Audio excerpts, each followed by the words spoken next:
Well, hey, so today I want to talk about this idea of you and I entering rest, this restful moment.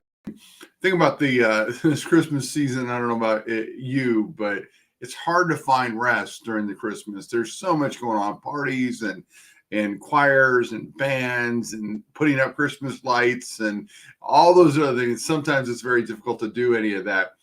But on Sunday, which was yesterday for us, I started a sermon series called No Gift to Bring. And this idea that you and I have a gift to bring, right? But it's a gift that can never repay God for what he did. This incredible the gift that he gave us. That we can't give it, but that there are things that we can give. There are things that God desires of us. And yesterday we went into the book of Hebrews, chapter 3. We talked about this idea of our heart, that we are to give our heart, our mind, our will, our emotions. We're to give our heart to God in whatever shape it is, broken, bruised, hurt, all the hurts, unforgiveness, in whatever shape. The only shape that he desires us not to give him is a heart that's hardened, a heart that's not willing to be healed, a heart that's not willing to listen, that's not willing to allow God to do something. But one thing I didn't get to talk about yesterday, and that happens a lot during sermons, you can't just share everything, right?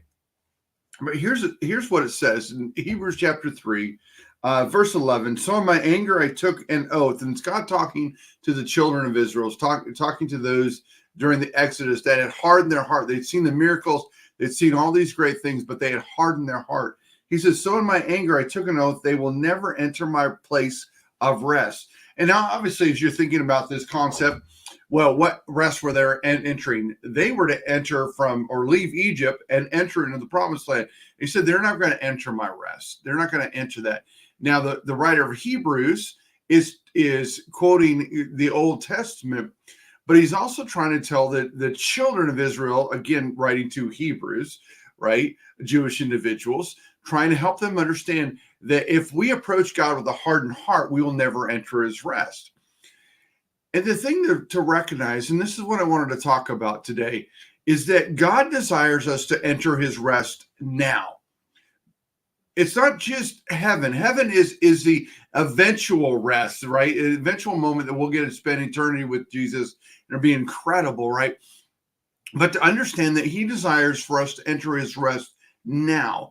See, salvation, that gift that was given, the gift of the baby Jesus, who lived a sinless life, that died on the cross, ascended, or rose again in 3 days and ascended to the right hand of the Father. That one gift, the gift of salvation, was never meant just to be salvation. It meant to be much, much more. Jesus said, I come that you might have a life, and a life more abundant. He's not talking about just eternal life. He's talking about a life now. The writer of Hebrews is saying that God desires that you would enter his rest now.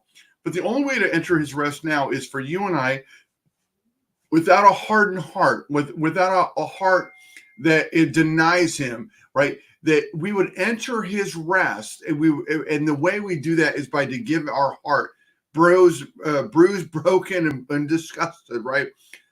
Just whatever shape it is, to say, God, take my heart, take who I am, and heal me. Help me to get through unforgiveness. Help me to get through the pain. Help me to get through the struggles of life. Help me to get through each and every moment so that I can enter the rest, that I can find that joy that is so abundant. I can find that peace that surpasses understanding, that I can find those moments that you've called me to, and I can walk in those both now and forevermore.